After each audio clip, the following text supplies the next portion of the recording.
greetings everybody, and welcome to my very first podcast. This is the Matthew Sella podcast, and for those who are wondering, yes, that is my name. I am Matthew Sella. Hey, how you doing? And I have a Patreon, and I'm doing animations. There's no animations on my channel just yet, but there will be very soon, and I'm hoping you guys enjoy this little show that I'm trying out just for y'all. We're going to be talking movies, TV shows, video games as well, and maybe some other things in the entertainment. Who knows? But I got a very special friend of mine with me here who's going to help me kind of kick off this podcast, try to find our feet, get our grounding. I like to introduce the world to Marc. Hey, how you doing? How you doing, Matt? Yeah, no, I'm good. I don't really talk like this. It's bad first impression, but I'm doing okay. I don't know. I kind of like it. I think it feels good. I think I had the East Coast virus. The East Coast virus from this natural West Coasterner. Yes. But anyway, I want to thank you, Marc, for helping me out here. I could have done it solo, and I tried doing it solo, but I just sounded like a madman. And I was like, I kind of want to convince people the idea. Hopefully with two madmen here, we will cancel each other out and sound like at least one sane person. Yes, that is the goal. So anyway, I want to thank you all for joining us. And we have quite a few handful of topics here we're going to be talking about. If you're watching this on YouTube, which most likely you are, I put a little bit of timestamp in the description, but you can also check on the screen right now of some of the various topics that we're going to be talking about. And so as far as icebreakers goes, my name is Matt Sella, and if you follow me on my Patreon, you can see my art there. I got some little animations I'm working on. I am an animator professionally. I'm trying to get back into the field. It's been a rough year, but I really want to get the creative juices flowing. I want to make content for people, talk about things, because in the past, I was previously on Game Bro Station. And there I did a lot of movie reviews, and I worked with Marc as well at the time, talking about some Netflix TV shows, various things like that. And while I'm not part of that channel anymore, I'd still like to get the discussion flowing again. And I think it's fun. It's like I like to hear different people's perspective. I like to give my opinions, but I also like to hear from other people and consider perspectives I haven't considered before. So, and that's the whole point of this show. And I also want it to be about you guys who are listening in the comment section below. If you had any personal interest in any of the topics we talked about, or agree with us or disagree with us, we'd like to have that conversation. I'd very least would like to have that conversation and know, hey, what about this interest you, or what doesn't interest you? So that is generally the premise of the show. So with that being said, Marc, are you ready for our first topic that I'd like to talk about? I'm so ready. What are we waiting for? Well, for those who haven't heard, Spider-Man Into the Spider-Verse won Best Animated Features at the 2019 Oscars. Bravo! Bravo! Most wonderful. It was something I was actually really happy about because I should have pulled up a list of the nominations. Well, I have them right here if you'd like them. Yeah. Marc, tell me, what were the original nominations for our original Best nominations out of Pixar, we have Incredibles 2 from Wes Anderson, Isle of Dogs. From Mamoru Hosoda, Mirai, and from Disney, Ralph Breaks the Internet, and of course the aforementioned Spider Into the Spider-Verse from Sony. Yeah, so I think that's a pretty good, solid group of nominations for animated features. I will admit, only one of those things I haven't seen, and that was the Mirai. I'm very upset that I didn't see that, because that comes from it's a Japanese animated film, but it comes from the same person who did, I believe, Wolf Children, Ame and Yume, the Boy and the Beast, I believe, was another one. The Girl Who Leapt Through Time is certainly the one he cut his teeth on, and he's a very talented creator. Yeah, that was the most recent one trailer I've seen. Oh, that's the first one, though, Matt. You're so far behind. Well, I think they localized it recently. I'm not sure, but I remember several months ago I saw a weird trailer for it. There might have been a re-release one with him being back in the Oscars. Maybe, but Mirai? Mirai. That one I have not seen. I haven't even heard of it. And I feel kind of bad about that. But the other four, I have seen. I feel bad, too, because it's I love it when we can get a little more. I know it's the American Academy Awards, but I do like seeing just films from other cultures and what cinema means to them. And again, this is a very talented creator. And I believe he also did Summer Wars. if you'd seen that one, or No, he I may have haven't. worked on it. No, all fantastic films. So yes, he is sadly for me the only outlier that I did not get to see in theater. Yeah, which is a real shame because, I mean, I haven't really religiously followed the Oscars for too long. It was only probably within like the last 5 years I really started to pay attention to like what's going on in the film industry. And I think of recent years, and I suppose Best Motion Picture kind of highlights this a bit more, is that we're starting to get more foreign films into the foray. Yes. Of things like one of the nominations for Best Picture was Roma, Alfonso Cuarón, and that was very much a Hispanic Latino film. And it got recognized for its prowess. And I remember, I don't remember what year it was, maybe it was 2005, roughly around when Spirited Away first came out to North America. I remember at the Oscars of that year, Hayao Miyazaki's Spirited Away was nominated for Best Animated Feature. I don't think it won. Well, did it? I'll double check that. You keep going with your point. But it is cool to see, like I said, with Roma now, with Alfonso Cuarón, we're starting to get more like foreign films within the category. But we can get into like the whole like aspect of like the Academy trying to include all these. Oh, no, I'm very happy to say it did win Best Animated Feature of 2003. 2003. Okay, I was off by 2 years. Well deserved. Okay, that's cool. What was it running against? What was it running against, you ask? Oh, it doesn't say. Silly, Matt. Oh, no. I'll get back to you on that. Keep going. Well, that's fine. That's fine anyway. But Mirai, that must have been like a niche little thing that kind of fell off the bandwagon because, like I said, The Girl Who Leapt Through Time, I saw a trailer for that. Maybe some other things as well, but that one never came, which is weird because of 2018, the only anime movie that I really saw in theaters was the what the hell was the name of that not Studio Ghibli guy who made his first film? Oh, you're thinking of Mary and the Witch's Flower? Yes, that's the one I saw in theaters, and I wasn't too fond of that movie. I'm actually very surprised because being where we live here in the California Bay Area, we do have the privilege to have screenings for a lot of different films that maybe wouldn't get huge mass marketing things. Did Mirai get released out here? I don't know. That's what I'm saying. It's like, even when I check the local theaters sometimes when they show independent films or foreign Japanese films, that didn't come up. Oh, so, well, I stand corrected. 2003 was Finding Nemo who won. Okay. Spirit Away won in 2002, but I think it's the weird thing where it was the awards were in 2003, but it was for the 2002 season because that's another weird thing about the Oscars. Oh, well, fair enough. But yeah, Mary's Witch and the Flower, whatever. It was a very beautiful film, well animated. It's just the story and the motivation behind it was kind of lacking. A lot of people considered it very Studio Ghibli light. It is very light. Very little undertones of like the subtext of what's going on.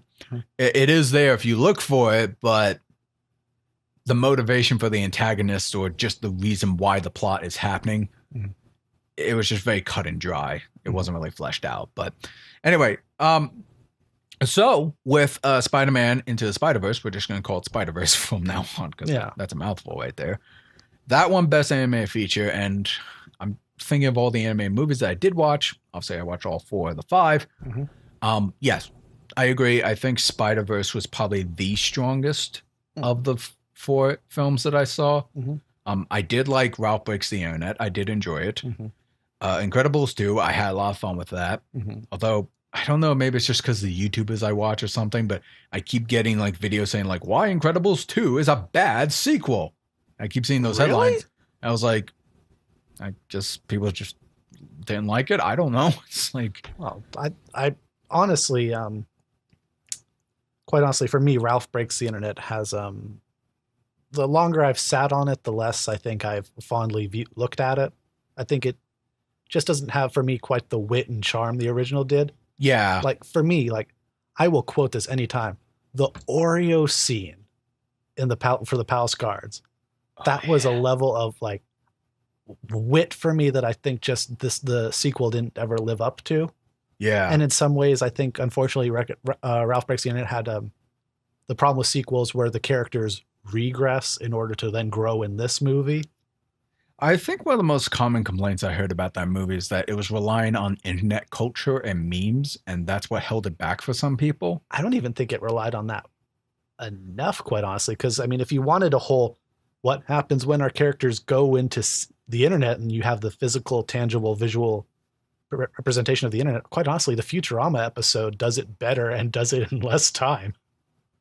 Yeah, I don't know. I mean, some of the complaints people brought up with Ralph Breaks the Internet wasn't really my complaints. Like, I don't really keep up with memes or anything like that on the internet. So if the meme style they chose are indeed dated, and they probably are, I would have not noticed because that's fair. I don't pay attention. But in terms of like regressing and all that, it's like, yeah, I kind of agree. It's like there's less charm to it. It's more focused on Vanellope Von Sweet and Ralph's relationship in general. And trying to find all this, I don't know. And I confess, I probably was never going to be happy with it, because for me, the ending of the first Wreck-It Ralph film, where he's just, at the end of the day, when they getting ready to throw me off that tower, I get a nice, good look at the Sugar Rush cabinet, and if my friend over there can say I'm not that bad of a guy, well, you know what? Maybe that's all right by me. Like the first Wreck-It Ralph just ends in such a cute little bow of friendship. It does. It's a very sweet ending, but in this one, it was a little bit more real, more grounded, more grown up. And the fact that they steered away from video game characters, probably people were hoping for more of that. I know I was, but maybe they just didn't get what they got instead. Yeah, because it's worth mentioning here that with the exception of Isle of Dogs and Mirai, essentially are the two competitors from the major studio side. I think Isle of Dogs, we could say, was really, not, big studio, dare say, is certainly probably the closest we'd see. Like it's probably closer on the indie spectrum than, the big blockbuster animated from. Oh yeah. Both the big studio ones, at least for the American ones, they are sequels. They are. A lot of times also the Academy is not as kind to sequels in many ways. No. But not that Spider-Verse does not deserve it. I think Spider-Verse visually is an amazing film. And really the only thing that bugged me about Spider-Verse was I just didn't like the design of Kingpin, quite honestly. Oh, that's fair. But we'll get into that in just a moment. I just wanted to conclude with the other films that were nominated before we get to the main topic of why I want to talk about this. No, well, please do. Isle of Dogs, I've seen it. I really enjoyed it. I thought it was going to be really effing weird. But after seeing it, and I saw the only other Wes Anderson film I've seen was Fantastic Mr. Fox? No, I actually saw The Grand Budapest Hotel. Oh, that's a very good film. And I really enjoyed that movie. It was really good, and that's what got me interested in Isle of Dogs, because it was Wes Anderson. Did Wes Anderson do Fantastic Mr. Fox? Yeah, he did. Okay. He did. This is certainly in that style of stop motion. Oh, yeah. No, that's his wheelhouse. And, yeah, I thought it was a really enjoyable film. I definitely don't think it was the best picture, but I definitely think it was worthy of the nomination. Yeah, no, I don't think anyone here is not worthy of their nominations. So that's all I got to say about the other three that I have seen. Mirai, obviously, no opinion on it because I haven't seen it. But yeah, getting into Spider-Verse movie, yes, I thought that was the strongest because, well, one, artistically, it was different than from what we've normally seen before. I remember when I first saw the trailer for it, I was like, I don't know if I can get behind this, only because the animation was so choppy. It wasn't really as weighty or flowy as like what I'm used to seeing. The character animation, not necessarily the visuals, because people do confuse a lot. I find art style with animation itself. Oh God, don't get me started. It's like the animation is gorgeous. Like you're talking about the visual effects, dude. It's like animation itself is kind of but no, I get exactly what you're saying there. I was skeptical at first, a little hesitant because I've been skeptical of Sony for a long time. You were, because we saw this movie together. Yes, and after seeing it, like there were some emotional moments in there. There were some good action scenes, and the humor was pretty spot on, fantastic. I thought it really broke the flow well, and I don't know. I left the movie happy having no issue not. I didn't leave the theater thinking, okay, good, I'm good. I only need to see it once. Like, no, I want to see it a couple more times. Oh yeah, you want to see it a couple of times. You want to see where it's going to go next. And for me, honestly, I have to make a confession. I was down in SoCal a little while ago, and of course I went to Disneyland. And in the Guardians of the Galaxy ride, there's the gift shop because you always exit through the gift shop. And it's a lot of Guardians of the Galaxy stuff, but now for the time being, it's a bunch of Marvel stuff too.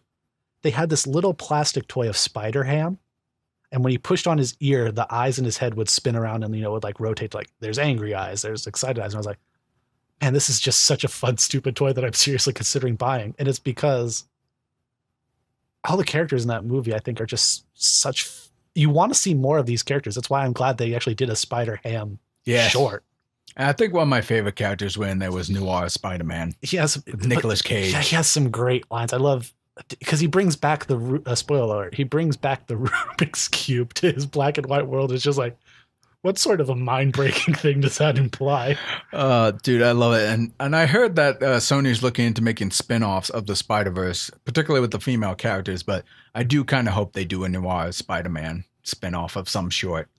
I could see, I would at least make it a short. I think Spider-Ham and Spider-Man Noir could make great shorts. Yes. Great short series that could go in front of the other films. Yeah, they could accompany the spin-off films. Yeah, because just the Spider-Ham ones just make it, all crazy Tex Avery, balls to the walls, pulling out hammers, cartoon fun. And what was the name of the anime girl?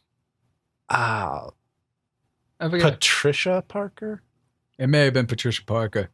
Yeah, I thought she was all right. I do think she was kind of underused a little bit in the movie. She was. I do think out of the main cast, I feel like I got to know her the least. Yeah. So I think maybe in the spin-off ones, if we do Spider-Gwen, maybe Patricia or whatever her name is, she'll be in that too. If we're doing more like crossovers or whatever. No, yeah. And Spider-Gwen's an immensely popular character just from the comics itself. So, I mean, I see no problem with them probably whipping out Spider-Gwen. Yeah.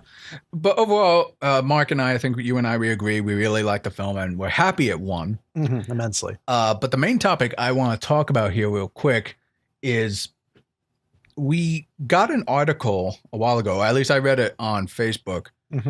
Someone shared an article from Cartoon Brew called "The Academy Voters Don't Watch the Animated Features They Vote On, and the Academy is fine with that." Yeah, this has been a topic that I feel has been tossed around, been discussed a lot. But this year it seems like it was really, apparent in the news outlets and things. Yeah, and I just wanted to be clear. This isn't it's not really an article or like a scoop or something like that. It's more of like an ideas or commentary article. So it's an opinion piece, but I think it's an opinion worth sharing. Oh, absolutely. And this person who was at the red carpet interviewed a couple cabinet members who did vote, and she got a couple of comments from them. Like one of them, a female member at the Academy's 506-person sound branch, said she has only seen 2 of the films in the category and said the following: "I didn't see Mirai." Did I say that one? Mirai, yeah. Mirai, sorry. "I didn't see Mirai, Ralph Breaks the Internet, or Incredibles 2. Isle of Dogs? I didn't like that at all. Spider-Man Into the Spider-Verse was fantastic. My vote, Spider-Man Into the Spider-Verse." Kind of surprised she didn't see The Incredibles 2. It seemed like everyone was really jonesing for that one. Yeah. Well, I mean, I don't know if this was like a young member or an old member or something like that. No, and it's important to exercise, discretion. We don't want to... we're not calling out nobody. Yeah, exactly. And the article states another cabinet member, a male member from the director's branch, said he has seen 4 of the films, but not Mamoru Hoshida's Mirai. Yeah. So I'm reading this on a very small phone. A film whose name he couldn't even remember. Which that's upsetting. And he said, "Is there any doubt about what's going to win? I swore I'd never vote for a superhero film, but how can you not vote for Spider-Man? The last time I was this excited for a creativity in an animated film was when I saw 2001's Shrek. It is the complete work of art, and the other nominees aren't even in the same hemisphere. Incredibles 2, Ralph Breaks the Internet are the same old stuff. Isle of Dogs is what Wes Anderson has done before, and I have not seen the other one, Mirai. My vote goes to Spider-Verse." I do, dear. So the rest of the article kind of goes into details about like how the Academy may have treated animated films throughout the years. And there have been articles before where it's been reported that a lot of members on the board quite honestly just ask their grandkids or their kids which one they like, and even though they are supposed to view every film up for nomination. Yeah.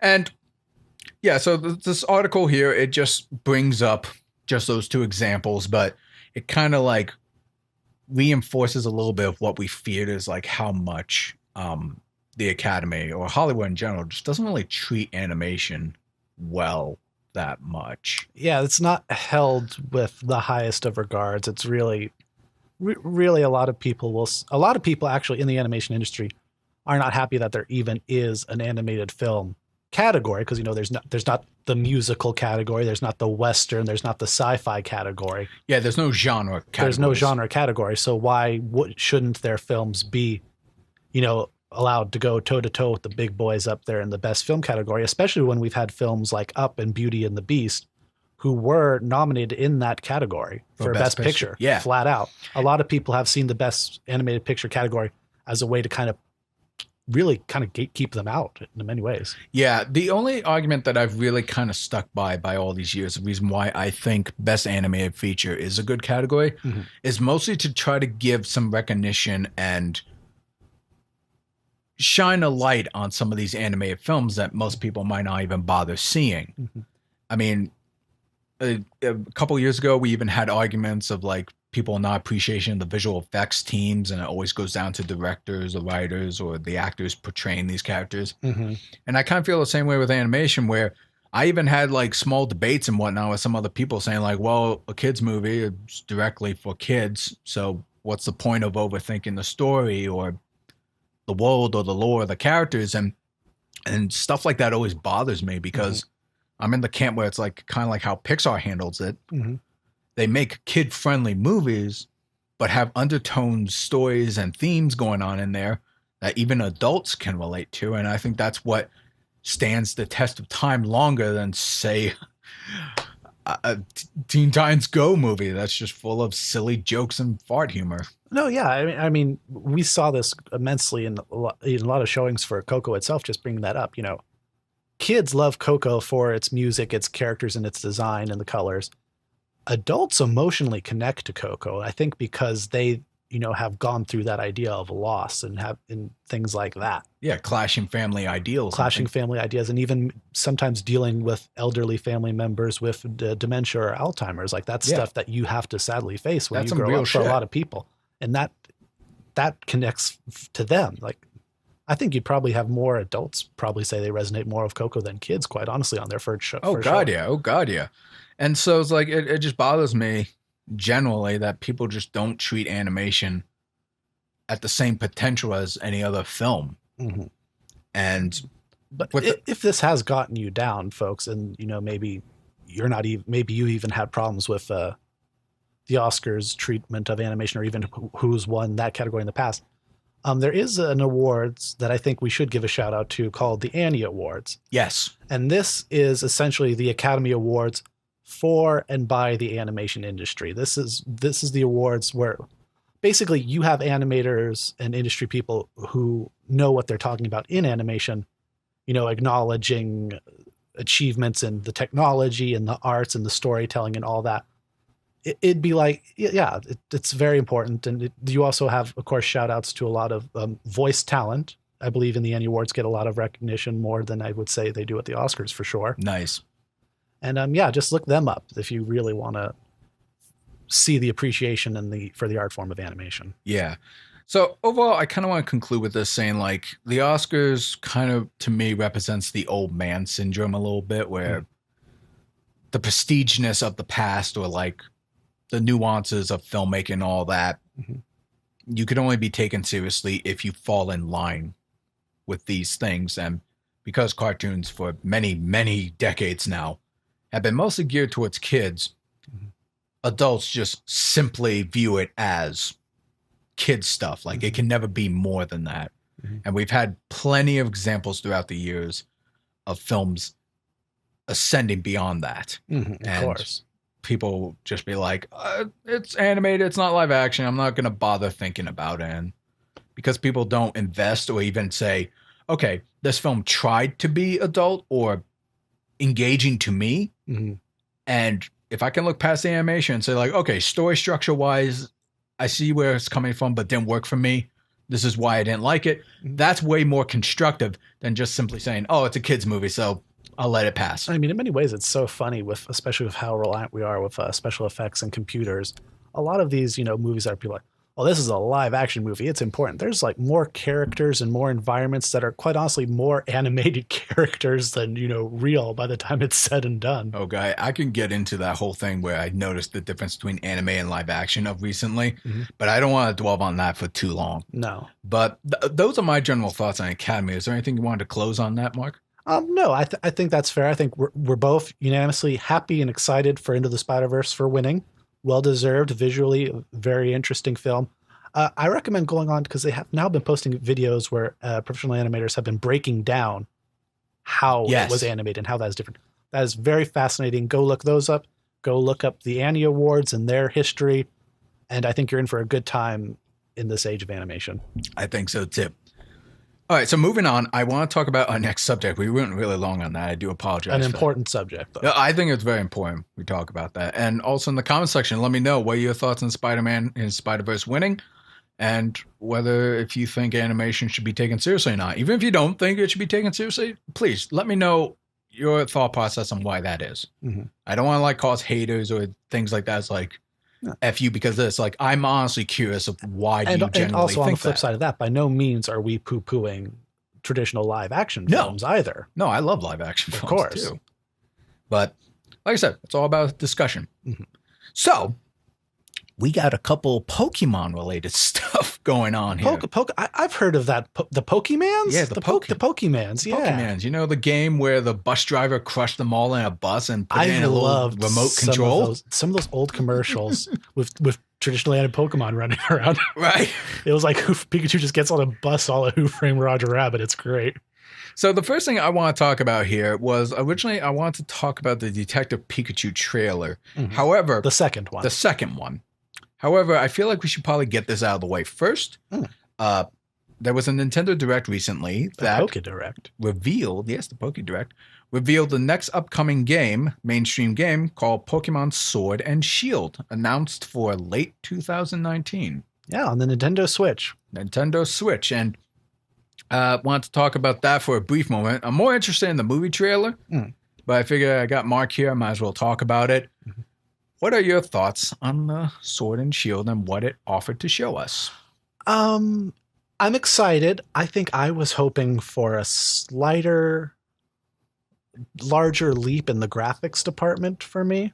I think this, but that's all aesthetic stuff. And even I'm not someone who a game is made or broken by the graphics. I think art style can help a lot. But the names itself, Sword and Shield, it's you kind of sit there and you go Sword and Shield, and it's like, how did I not think of that with the way Pokemon has its naming conventions? But it's also, it's very interesting. The logos have these wolf-like crests on them, and it's almost, you kind of go, oh boy, we're going Game of Thrones here. Yeah, very medieval. And the region itself, people are saying it bears resemblance to and is inspired by the UK. So that's interesting. Actually, the best part about that is really the meme responses for all this. You have it's just screenshots of the main characters, and they're about to battle someone. And it's just, they're throwing out this Cockney slave. It's like, oh, you got your Pikachu. That probably was more Australian than Cockney, but it's really funny hearing, the Cockney slang and all this stuff in a Pokemon environment. Yeah. No, I mean, I saw it and it looked interesting enough, but a quick disclaimer here, folks. I'm actually not really a big Pokemon fan. I actually technically fell off the bandwagon roughly around the Pokemon Diamond and Pearl generation. I don't know what generation number that is. I believe that was Gen 4. Cool. I don't care. And for a while, I was just like, Pokemon is like the Call of Duty of JRPGs, whatever. It's like they come out with a new one every year. It's the same thing over and over again. And a couple of years ago, they came out with Sun and Moon, which an old friend of mine convinced me to try it out. Actually got you to play that, yeah. Yeah, and I played Pokemon Moon, and I enjoyed it. The only thing I didn't like about it was all the long load time. But I guess that's just because of technology difference between handheld versus 3D graphic cartridge. I think the Sun and Moon generation really was pushing that 3DS to its breaking point. And that's exactly why Game Freak, the Pokemon company, said like, okay, I think we're done with the 3DS.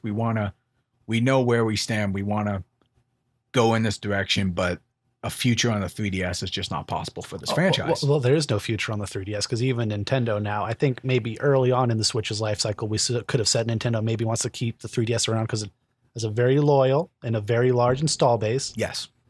But I mean, just in this day and age, like people forget how old the Nintendo 3DS is at this point. It's very old. We love the 3DS, but you know, it's done good. You done good, old girl. It does make me wonder. It's like I wonder if it is one of the oldest currently running consoles of all time. What's the status on the PSP anymore or the Vita? Well, Vita is pretty much dead. Yeah, I think 3DS still outclasses the Vita in terms of years. Probably, but yeah, it's just I almost want to say a decade. It's very sad to say that the 3DS the sun is now setting on the 3DS, but also, you know, that's the same feeling I had with, you know, the Game Boy era when that was replaced by the DS itself. Yeah. And moving forward, the future is the Switch for Nintendo. I think there's no doubts about that.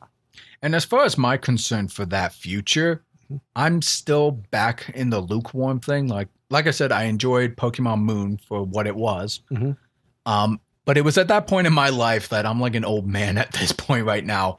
And playing the games now, I had like one minor, it's not really a complaint, but a feature I would like these games to have, but I know they're never going to do it. What would that be? Is, well, for one thing, the stories in each installment, as far as I can tell, is pretty much non-existent. There's like a little bit of like an antagonist, a league or whatever you got to build yourself up to, but it's pretty adaptable.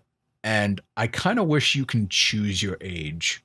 Because I'm kind of sick and tired of playing as a 10-year-old kid. And I remember how uncomfortable I got playing up to a certain point. Because I normally choose female characters because they're more interesting to me. And you play it as the little girl and you customize her, give her a cool outfit, whatever. I actually don't remember what outfit I gave her. But then I remember when you were in like the lagoon area where you had to ride this thing. And she wore like a two-piece thing. And I was like, I don't like this. This is kind of weird. And at that point, I'm like, can I just play a Pokemon game where you could choose to play like a middle-aged man or something? Or like Office Worker Dan. Yeah, Office Worker Dan or something like that. Or Jane. How great would that be? You play as Office Worker Dan. He's, you know, been working the 9 to 5 his whole life. He's, you know, balding. He's got a beer gun and everything. But, you know, he's had enough. He's going to go out there and he's going to live his dream. He's going to be the Pokemon champion. Exactly. He's going to catch them all. Because, I mean, if the Pokemon show has taught anything, it's like everyone loves Pokemon or can get into it and do it almost at any age. So it's like, it'd be kind of cool where you can play a main game. And yes, you could choose boy and girl. You could change your skin color, hair color, whatever. But it'd be also kind of cool. It's like you could choose your age. You could be the 10-year-old kid. You could be a teenager. A guy in his 20s or a middle-aged dude. If the Pokemon League is kind of like the big event, the Olympics of Pokemon, if you will, does that come across then for them as like having a 10-year-old doing the shot put in the Olympics, or like racing Michael Phelps? I really don't know. In the Pokemon games, do you think they're just going, God, this is do we may need to put some age restrictions? Oh my God. And some of the shit that they got these kids doing. Yeah, well, let's not forget, in the first game, you're going up against a mob. Yeah. And you're a kid by yourself running around in the forest. It's like, this. You know what the best part is? You're a kid. You're up against the mob and, you know, challenging legendary beasts and all this stuff. Gary Oak is still the guy. Gets under your skin every time. Yeah, and then you get all like smell you later. You got these creepy Pokemon fans or lasses or whatever. You beat them and then you steal their money. So what happens if they beat you? Steal your money? When you think about, we've gotten very off topic, but when you think about the mechanics of the world of Pokemon, it raises so many questions. So many questions, and that's probably why I'm like not big fans, because it just kind of gets hard to get invested. You know, a movie that might actually answer some of these questions since it's set in the quote unquote real world. Detective Pikachu. Yeah, so let's jump back into that. Well, jump into that real quick. The second trailer for Detective Pikachu has dropped last week. Yes. And I actually kind of wanted to talk about it a bit. And when I saw the first trailer for Detective Pikachu, everyone was going crazy over it. My mind, my animator ass mind, was looking at the CG and I was like, these guys took no liberties on the designs. They just kind of unreal the Pokemon designs. I was kind of hoping, have you seen, there's a very talented artist who he's done like all the Pokemon, but, you know, in very scientific illustrations and real designs. Yes. I forget his name because he's an artist who is certainly deserving of a shout out. I was kind of, it would have been really unnerving for a lot of people to have seen some of the Pokemon that way. Oh, yeah. But that could have been very interesting to see in 3D. Yeah. But the fact that they went with the the accurate to the source material direction, I just kind of accepted that because I know Japan, when they make live action adaptations of their animes or mangas, they don't take any liberties on designs at all. And that always bugged me because they look cartoony and silly. And when I saw the Pokemon, I was like, yeah, they're just like Roger Rabbit-esque, but just with unreal textures. In all fairness, it works better on some Pokemon than others, yes, I've found. Especially in this trailer when we see a wider range of the Pokemon in the film. Yeah, so like Pikachu, he looks fine the way he is. So fluffy. Some of the other characters like Greninja or like Jigglypuff and... Jigglypuff surprisingly looks okay for me. I haven't been sold on Charizard, if I'm going to be honest with you. Like Charizard kind of has like this weird wrinkly fatness to him. There's a weird textures going on there. I don't like, it's supposed to be a scale texture, I think is what they're going for, but it doesn't quite register to me. No, I mean, his proportions are just a little weird for me. But anyway, so yeah, when I first saw the trailer, I was like, okay, this looks charming, cute, but the CGI is not as great as I think it could have been. They should take liberties on designs, but whatever. This movie's not really for me. As a non-Pokemon fan, it's not for you, Matt. It's not for me. It's for those who play Pokemon Go and go in the middle of the highway to catch that Jigglypuff. Yeah, like me. Yes. By the way, I caught that Jigglypuff. You want to see? Oh, nice! It's a level 25,000. It's CP, Matt. There's no levels in Pokemon Go. Oh. Get off my podcast. Okay. Okay. So, but with the second trailer dropping, I actually thought this was a stronger trailer. In terms of like entertainment, I believe we got mostly the plot through the first trailer.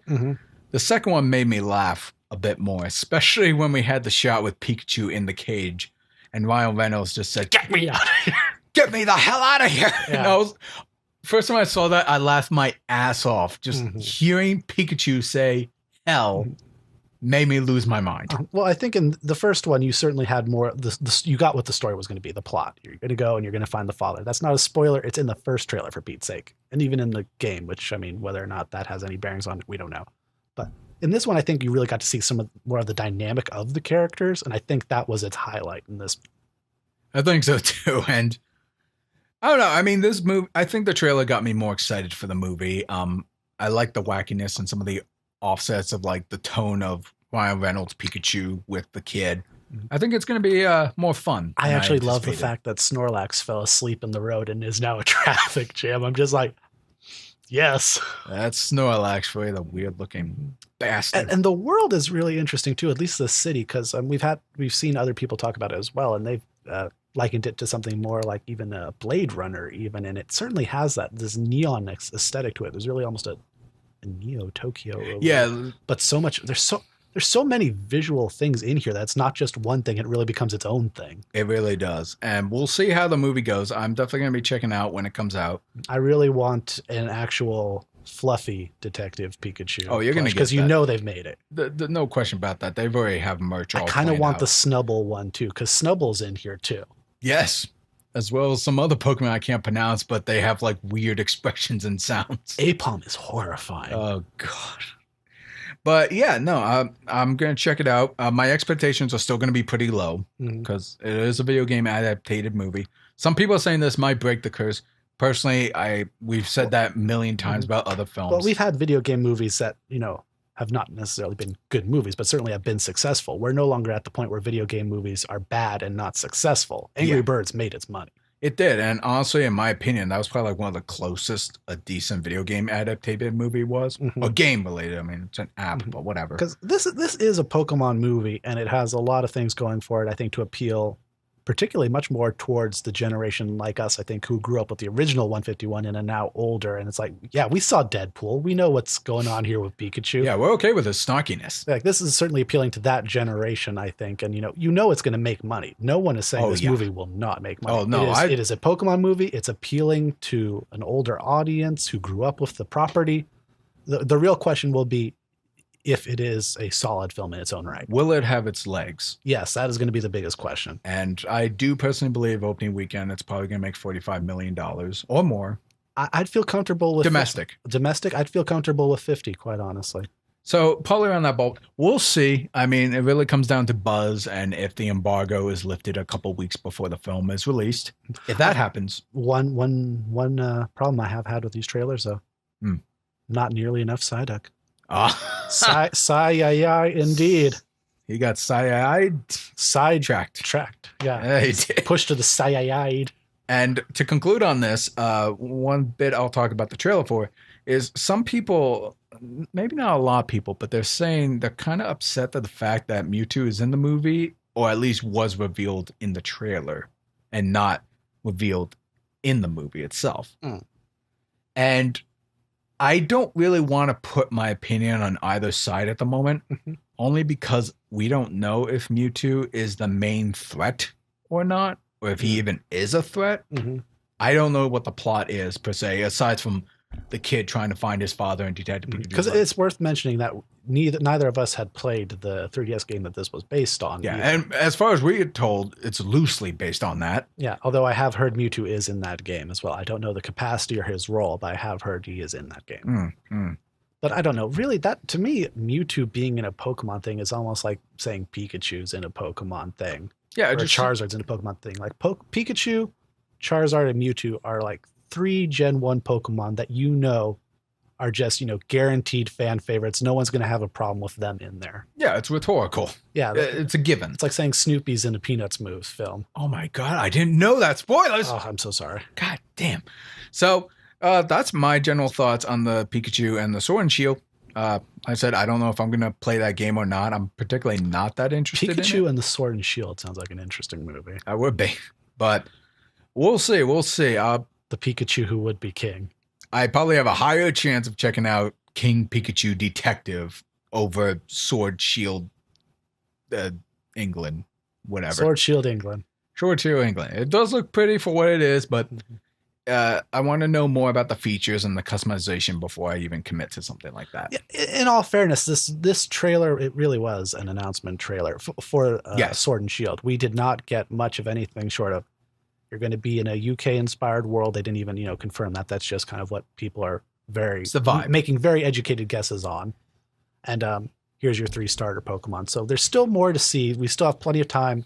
Honestly, Detective Pikachu is coming out before this game, so we'll probably be able to give you more concrete opinions on that than we will this game. But yeah, there's still plenty of time for more Pokemon news. Pokemon's not going anywhere anytime soon.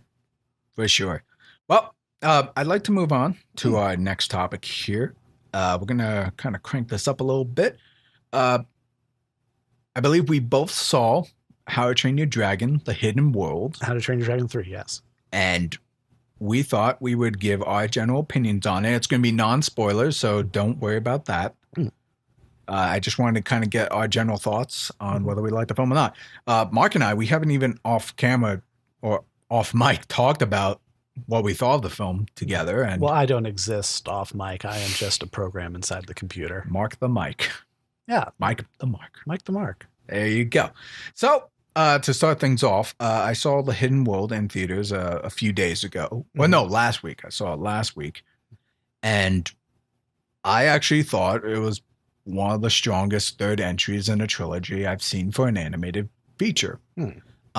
I didn't think it was as good as the first one, but I'm going to put an asterisk there only because I think thematically it's more different than what the first one was, where the first one kind of felt like an origin type movie. The second one, I definitely think Hidden World is better than How to Train Your Dragon 2. but there are still some shortcomings Hidden World had that they tried to fix based off the criticisms of 2, I think, but still kind of fell short there. But I was happy with the way how it kind of concluded the trilogy. I kind of noticed with DreamWorks, they're really trying to tighten up these trilogies. Like with the Kung Fu Panda one with like 1, 2, and 3. I think when Kung Fu Panda 3 came out, people were like, this is the final chapter of Poe's Kung Fu Adventures. And they kind of did the same thing again with How to Train Your Dragon, saying like, this is the exciting conclusion. And I hope they keep to that word, especially now that they've had their acquisition by Comcast. Yeah.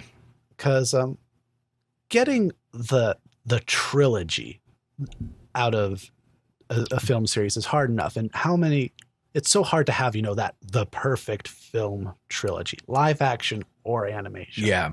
And for the longest time, Indiana Jones was one of those ones that's like, say what you will about, maybe Temple of Doom. But like people regard as that those are great films. There's 3 of them. And, yeah. Yeah, people said that about Toy Story, solid trilogy, Lord of the Rings, Star Wars, the original. Wars. And, it's just, I don't want them to, because I'm excited, but I'm also hideously nervous about Toy Story 4. Yeah, but we'll get into that. We will, but I feel like this ties into it. Yeah. I don't want now, a few years later, to hear about How to Train Your Dragon 4. I like the idea that, movies, much like a book, can be closed. Yes. And we've had our closure. Yes. I'd like How to Train Your Dragon to get that, because I think it deserves that, quite honestly. Yeah. How to Train Your Dragon is I don't want to say it because it's a commercially very successful franchise, but I don't know. I think outside of certain circles, maybe it doesn't quite get the clout it deserves. No, it doesn't. I think like it's more of a novelty thing, like a really well done novelty, but no one talks about as much as like we said with Toy Story, or maybe even The Incredibles, even though it was only 2 movies. Things that really like brought itself into the culture. It's more subtle than that. Yeah, and I How to Train Your Dragon. It is. One of those great examples of a film trilogy that just worked for me. Yes. And I'm kind of glad that even with the Hidden World being the last film, after seeing it, I'm very glad that within all these 3 films, they didn't really pander to you once. They didn't go the whole Illumination studio route or any other studio like that where it's like, oh, this is clearly a kid's film. Let's put our characters in really, really wacky situations. And yes, there were some comic relief characters in the movies. Rough Nut, Tough Nut, whatever. Yeah. Those characters were like the only remnant of that era for DreamWorks, to be honest. Yeah. And quite honestly, for some of the laughs they did get out of me, I mean, spoiler alert, I guess, the other kids, basically anyone who isn't Astrid, is really, as far as I'm concerned, they were a bit of a down part for me in this movie. Yes, I agree with that. I think that's like really the only part for like kids to really like turn off their brain and just loll at something. Because I think it's such a shame because Astrid and Hiccup have they've changed, how much, we could debate about that, but they have changed and grown. And then to see the other friends still kind of bumbling around like they're 10 years old in the dragon pit, I'm kind of like, I like these characters. I don't hate these characters, but just like in the 3rd installment, it kind of would have been nice to see them have their act together. Yeah, at this like point. some growth or something. And it's also kind of weird to like, Jay Baruchel plays Hiccup. He kind of still sounds the same throughout, more or less. When I've kind of grown with that. Jay is like 35. Still sounds like that. That's fine by me. I personally found it weird. I forget the name of the big fat Viking kid. Yeah.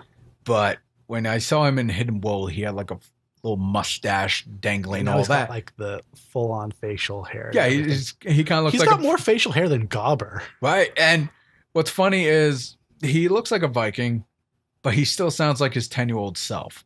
Yeah. And I was like, and I don't think that helps. That's a little weird. But all the other characters, they were just kind of like, whatever, they're just remnants of that. The main, out of the Friends main dude character, I forget his name. He's not the fat one, and he's the not Jonah Hill one.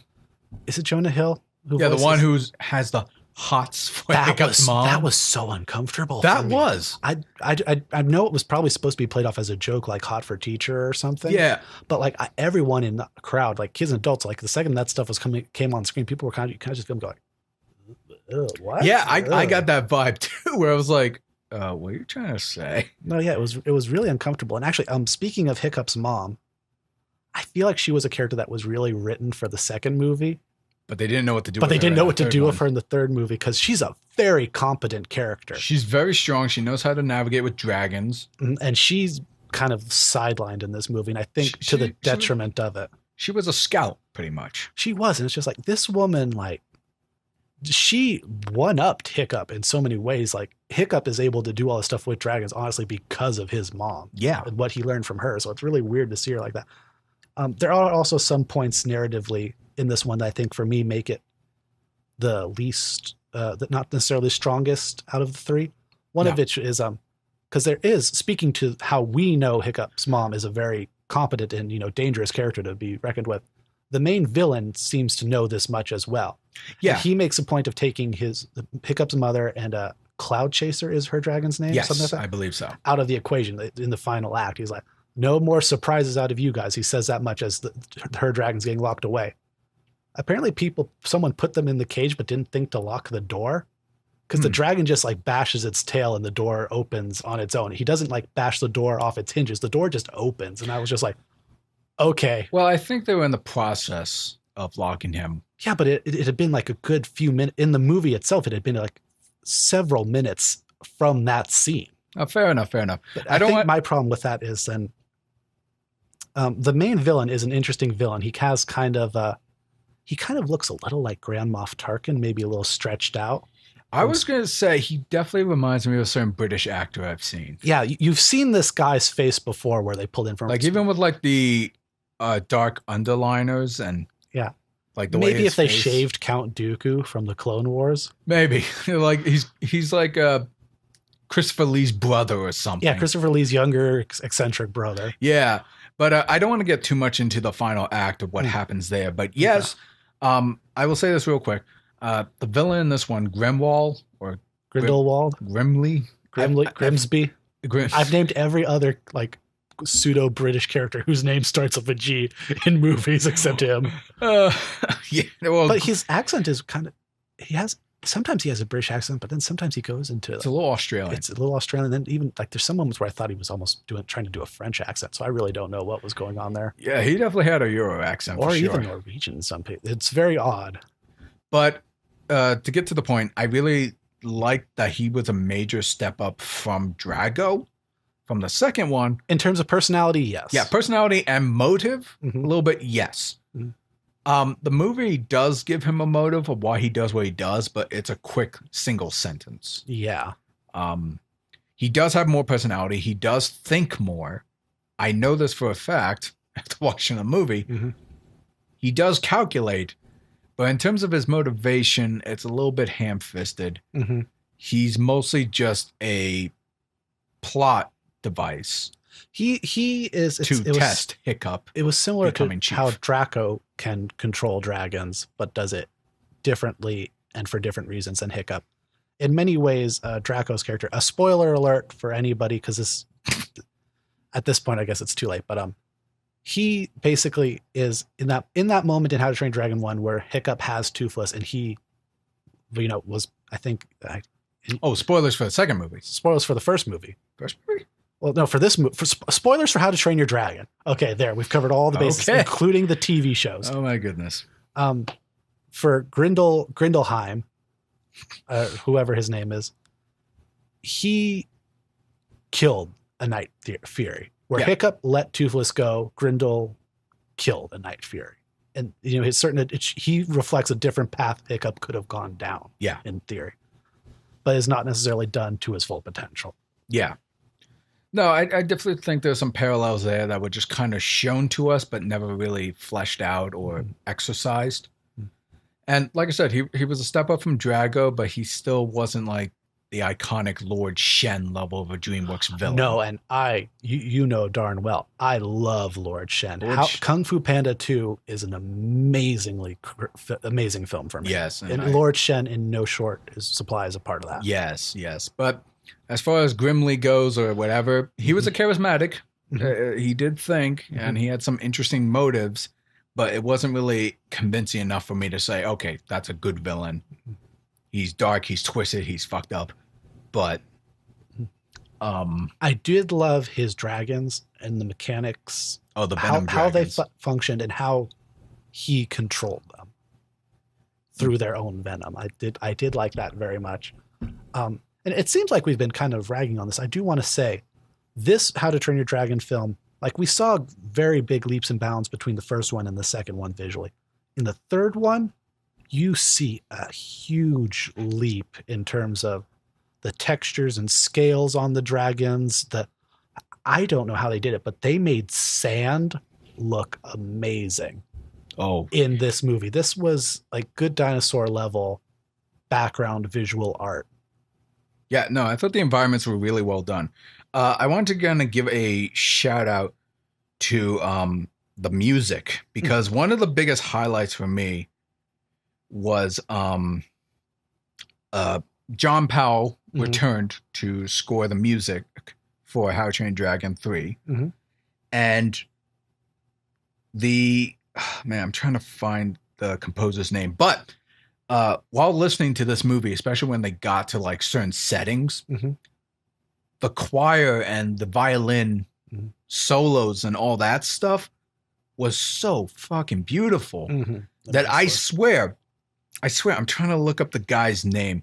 The dude who made the music for Journey, the video game, as well as Abzu, it gave that impression. Yes, to you. It had that beautiful kind of cosmic yet earthly vibe, and I was blown away of how gorgeous the score was. And just to speak to, we talked about environments, we talked about scores. To speak nothing of the animation in this film, the mating dances and rituals we see some of the dragons, and particularly Toothless, do, you can tell the animators painstakingly studied mating habits of birds and mammals and other things. Because I swear I could even tell you the documentaries I've watched where they pulled some of the stuff for Toothless. Planet Earth, David Attenborough stuff. David Attenborough stuff. That the dragons in this one more, I think, than the other ones even, because of those moments, felt more like actual animals to me. And the guy's name I was looking up is Austin Wintory. He's the guy who did the music for Journey and Abzu, the video games. I highly recommend you look up his music, especially Abzu. A lot of moments in the How to Train Your Dragon Hit World reminded me of that, and it's gorgeous. I got to get the soundtrack for the score. It's good. The only detriment I really have with the music, again, to your point in a moment, is the main theme itself was kind of pushed to the sideline for the most part. Yeah, I didn't remember hearing that, the da-da-da. You heard hints of it at the beginning and a little bit at the end. But throughout the film, no. Which, again, that's the double-edged sword. I love the new music, but I kind of wanted the original John Powell theme in there still. Whatever. Well, I don't think that's unreasonable, especially in the third one where it is supposed to be the final conclusion. You do want to hear resurgences or nods to older things, as well as a wealth of new things too, just to tie it together in many ways thematically. Yeah, but to get back to your point, the animation for the dragons I thought was really great. To get this other point out there real quick, at the very beginning, when Grimly, whatever, hears that Toothless has a Night Fury, sees that when Hiccup has a knife. Hiccup, sorry, I'm getting my names mixed up. Tells the other bounty hunter guys, hey, I'll help you fight her. Oh, I see you have a Light Fury or whatever, a female Night Fury. We'll use that to lure out the Toothless dragon. Yeah, the Night Fury. And I was a little worried we were going to go down that path of like a character trying to convince the hero to fall in love only to betray them for something else. I was very afraid of that. I was nervous about that. But this movie does play with the expectations and keeps it very simple for Toothless. and the Light Fury dragon. So I'm happy we didn't go down that route. Just to clarify, his name is Grimmel. Grimmel. Yeah. Okay. Yeah, I was partially right. He's a very grim fellow. Grimmel. But Grimmel the Grizzly. Is that seriously his name? Yeah, Grimmel the Grizzly. Jesus. The Grizzly. But not Grizzly like Grizzly Bear. Yeah, Grizzly. Grizzly like Grizzle. Yeah. Like what? Oh my goodness. But overall, I think Hidden World was a very strong finish. Mm-hmm. I did tear up at the end a little bit, mostly at the implications of what it meant. Mm-hmm. Again, non-spoilers, so I'm not going to get into what exactly it means. But if you're a big fan of at least one of the two How to Train Your Dragon films, mm-hmm. I highly recommend it. I remember when How to Train Your Dragon 2 was first announced or released, trailer, I don't remember where I read this article, but it brought up a really interesting point where in most American animated films, our characters usually remain the same. Mm-hmm. Same models, same textures, whatever. Whereas How to Train Your Dragon 2 did something different, and that was actually aged the characters. Yeah, visually. Which was really cool. It was a little jarring for me because they were kids, but now they're teenagers. And I was like, oh, well, that's not common. And I grew to appreciate that. And Hidden World, they did the same thing. Mm-hmm. And the way they kind of brought them into adulthood and all that, it felt very natural to me. And yeah, very organic. I like that. And I kind of hope that if we get more animated features with kids or teenagers that end up getting sequels, to go down that route and kind of follow their life upbringing. Yeah. To make it feel more natural, more relatable to any of us, really. Mm-hmm. So I want to give props to that. I'm also kind of glad this movie kind of had like a Final Fantasy-esque tone to it. Not Final Fantasy. What the hell am I saying? Lord of the Rings. There were some things in there that I'm assuming were part of the Viking culture or history. Yeah, I think that's stuff that just sort of naturally seeps in a bit. And I like the fact that they didn't beautify it. I know it's not a word, but like glamour it up. Mm-hmm. It felt very robust and real. Even though we have a world of dragons flying around. It just felt like a lived-in world. Yeah. Even with all these crazy beasts. So that's my thoughts on it. Did you have any closing thoughts on the Hidden World? Yeah, I because I didn't have the I didn't tear up like you did, I think, but I certainly was very. I've been very emotional these last years. No, and more power to you. But I didn't. It didn't. I would have maybe liked a little more teeth towards the end, so to speak.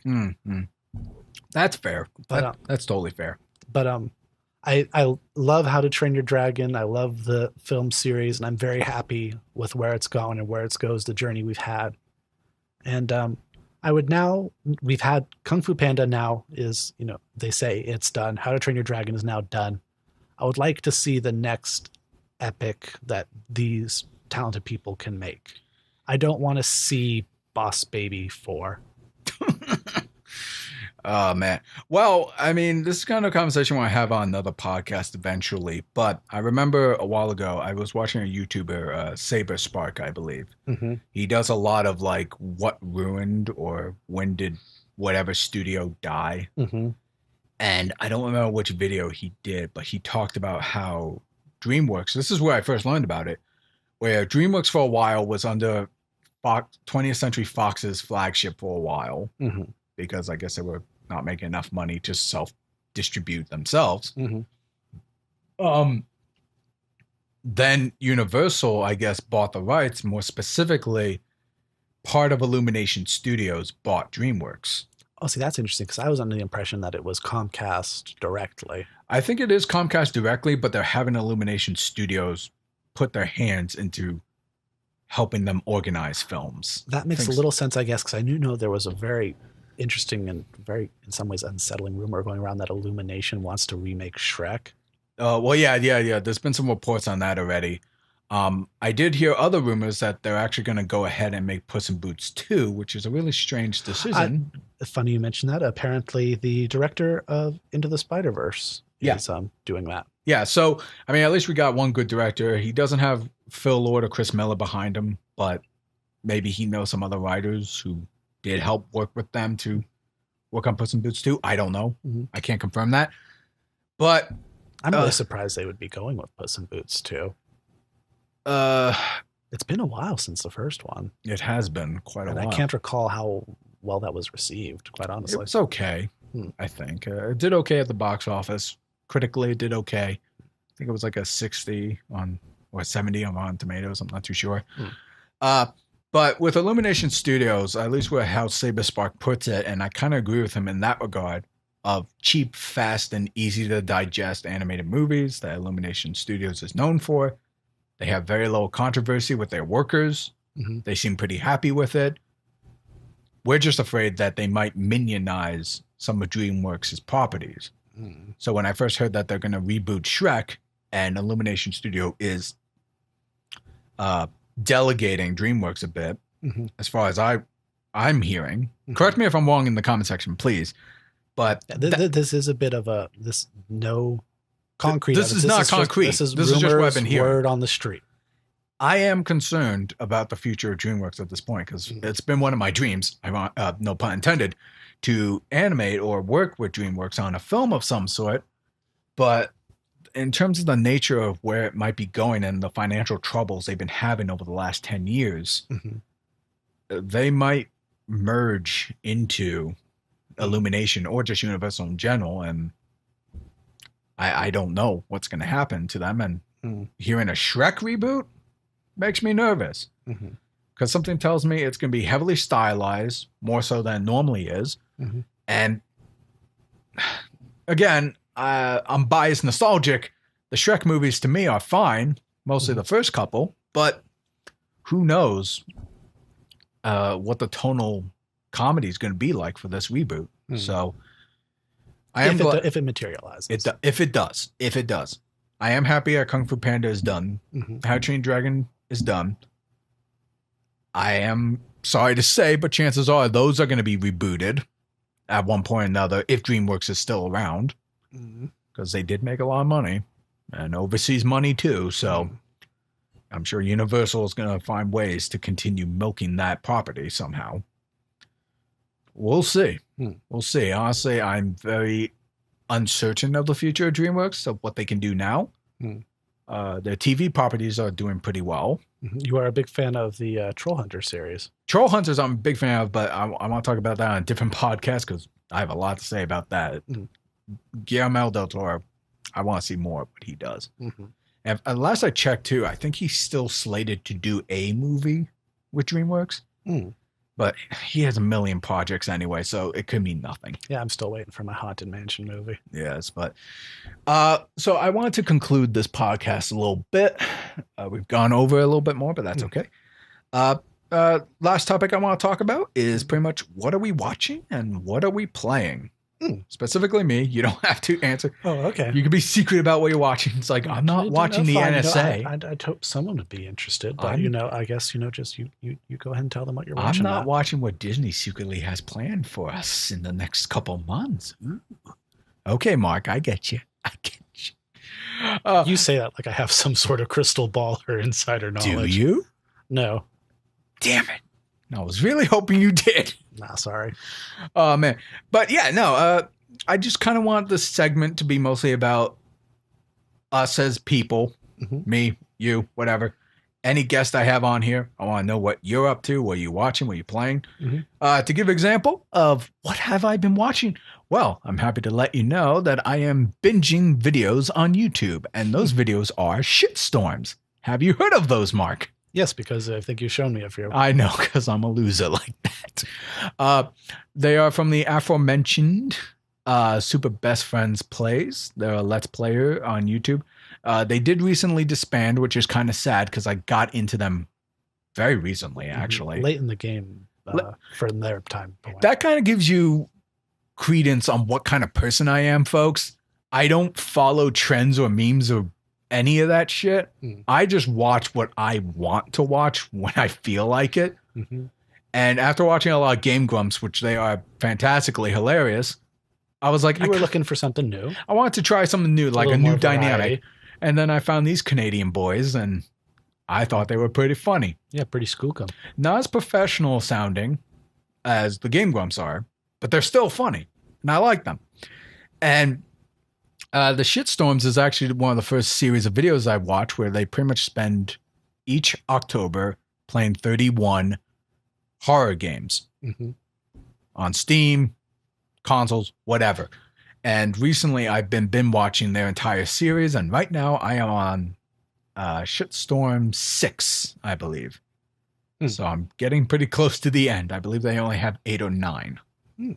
But that's what I've been watching. As far as what I've been playing, well, Mike, you'd probably be happy to hear I'm still trying to finish the goddamn story mode of Jump Force on the PS4, that Shonen Jump Unreal game. You are a stronger man than I. I probably am. And my opinions of that game, I haven't really told anyone about it except maybe on my social medias, is it's a very pretty particle effect demo reel portfolio. Get a room of animators to sit there, play the game, and watch the run cycles. That's what I want to see. I want to see. Well, we sort of did that. Yeah. I want to see 2D animators, 3D animators, or just any kind. Play this game, story mode, whatever, and just examine how the characters are done, because, oh boy, are they figurines or what? Oh dear. Statues with very limited expressions. Take a deep swig. Yeah, I got it, man. So that's what I've been up to. I don't know if I'm going to finish the story soon or not. I'm near the end. They try to put in a plot twist, which I'm like, okay, whatever. Nobody got time for that. No, but I got to finish the game so I can get behind my belt. You just got to hope the characters stop spamming the block. Oh, God, yeah. That's like my biggest complaint about that game. It's like the AI, even at the beginning, have 2 modes. They will either constantly try to attack you, and if they're not attacking you, they'll instantly hold the guard button. Even if you're like 30 meters away, they're guarding the whole time. And you could either grab them, or you could hold your attack button to break their smash, shield, whatever. And during that time, they can just quickly jab you again, or grab you, or do whatever. So you keep doing that. I'm just going to stay over here with Smash Bros. And play with Piranha Plant. Ah, you lucky bastard. But I don't. The game's aggravating. It kind of reminds me of CyberConnect 2's Naruto games, but overly complex and poor AI design. And I'm not into fighter games in general. Like I don't do tourneys or anything like that. I just like to fight AI, do crazy combos once in a while, and have fun with it. And this game, it's not like a bike situation where you can just pick up and play and you remember everything. You have sloppy beginnings. But as you play, you're like, oh, right, this is how I do it. This is how I spam this move or combos, whatever. And I personally don't recommend Jump Force on a casual level. Maybe hardcore fighters might get more of a kick out of it. But hardcore Shonen Jump fans? Hardcore Shonen Jump fans, I think you guys will like it for the character selection itself. And like I said, I think the highlight for me is just the particle effects. I think the particle effects are really cool. The highlight for me is having Hunter x Hunter and Yu Yu Hakusho characters. But, different strokes. I remember, this is not really a spoiler for the story, but one of the missions, you played as Rukia, Renji, and Ichigo, and you confront the Yu Yu Hakusho guy. What's his name? Yusuke. And Rukia is like cautious of him the whole time, saying like, he's supposed to be dead, yet here he is. He might become a hollow. We better fight him to make sure he doesn't become a hollow. And wouldn't that just trigger him becoming a hollow? And I thought to myself, I thought you guys already know that you're all from your own different universes and not everything applies. There's no hollows in the spirit. Yu Yu Hakusho. The spirit realm, yeah. Like you have your spirit realm, they have theirs. The rules don't exactly over align. But I don't know. I feel like there's a lot of missed opportunities of funny dialogues between each other. I need the rose whip. That's what I'm gonna say. And it's like there's like a lot of weird high praising of like you could have had some funny moments with Kakashi because he's all about being a proper ninja and knowing the fundamentals and the basics of teamwork.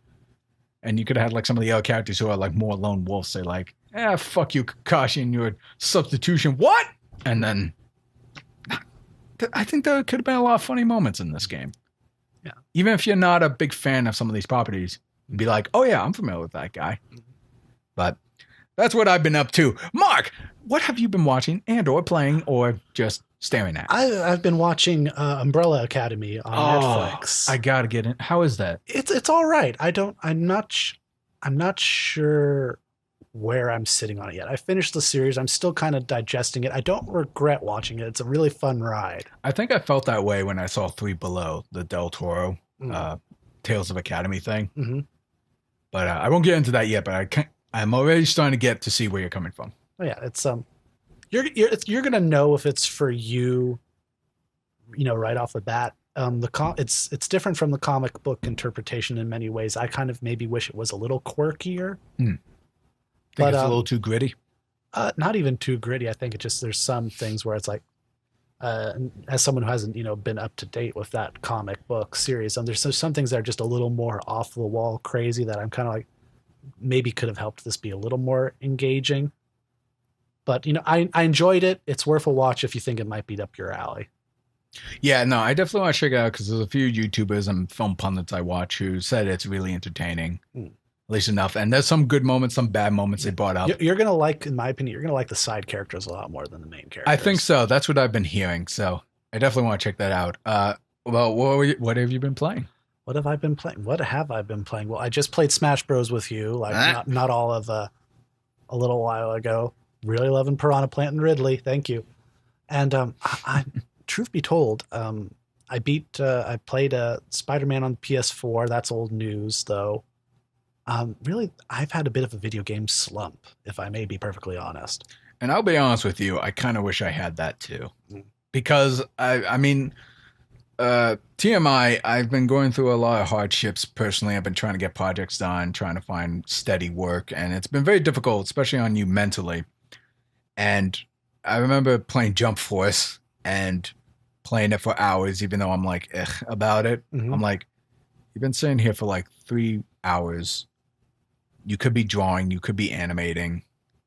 What are you doing with your life? Stop playing these games. And I think Kingdom Hearts 3 really started to make me realize that. Oh, yeah, that would be the most recent new release in Kingdom Hearts 3 for me, yeah. Yeah. But you have like no other games on the horizon that you're checking out?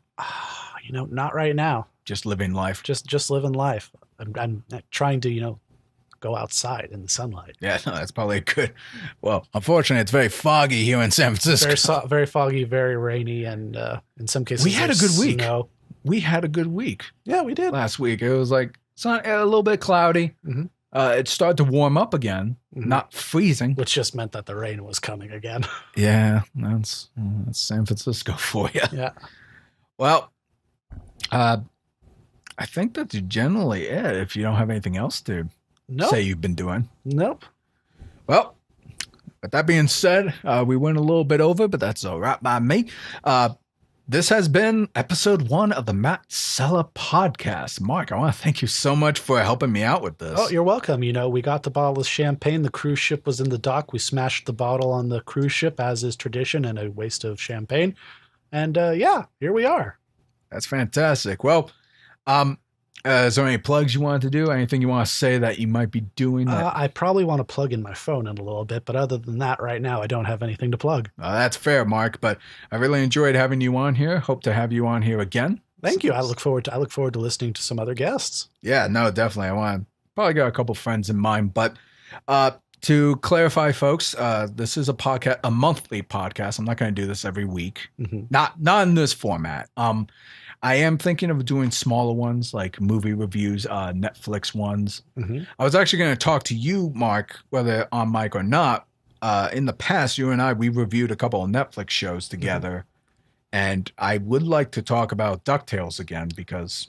Yeah, I think we could try and squeeze that in. Because I actually binge watched DuckTales recently. And I keep forgetting how much of a good show that is. I'm very happy to hear you say that. And I like to watch them every now and then just to get inspired and hopeful of rebooted nostalgic shows and things like that. So that's something in the pipeline I like to do. But as far as I'm concerned, folks, I'm going to do just tiny little podcast style reviews on movies, things like that. I'm actually going to be seeing Captain Marvel next week. Yeah. I think on Friday or Thursday. So I might do a non-spoiler review or spoiler review for that on my channel. So make sure to subscribe to this channel. This channel, like I said, as of right now, is for my podcast as well as some of my animations that I'll be doing. Look forward to that. And really anything else I really feel like putting out there. So make sure, folks, if you enjoy this podcast or you want to support me, subscribe to this channel. At the very most, please go to my Patreon, patreon.com/Matt Sella. Links are in the description below and also on the screen. If you could donate as low as $1 a month, I would be very grateful. If you want to donate more than that, that's great too. I'm trying to get the Patreon count up. So once I hit a certain goal, I'll be able to put in more tiers, more benefits for those who want to donate more, what have you. Please support me when you can. And I want to keep doing more podcasts just like this. And so, that should conclude it. So fantastic. Any closing words you want to say there, Mark, before I close this out? No, like you said, we have Captain Marvel. There's Detective Pikachu. There's a lot of fun stuff coming down the pipeline in terms of movies. Yeah, and who knows? Maybe when I binge watch Umbrella Chronicles, I might just do a mini podcast review of that too. Yeah, why not? Because why not? All right, folks. I'd love to see how you think it compares to Umbrella Academy. Oh. Umbrella Chronicles is this new hit project. I didn't. The Resident Evil. That's shit. You got me there, dude. I did. I'm going to review a really old, critically mixed game. You wouldn't be the first person on YouTube to do that. No. Well, I'm not a Resident Evil fan to begin with, so I'd probably be pointless to me talk about it. Yes. I said it. I almost said it again. I know you did. I saw it. What the hell's the name of the show? Umbrella Academy. Academy. I don't know why. The Chronicle and the Academy part is getting me mixed up. It's very scholarly. Well, so yeah, keep an eye out for those things. And thank you all for tuning in.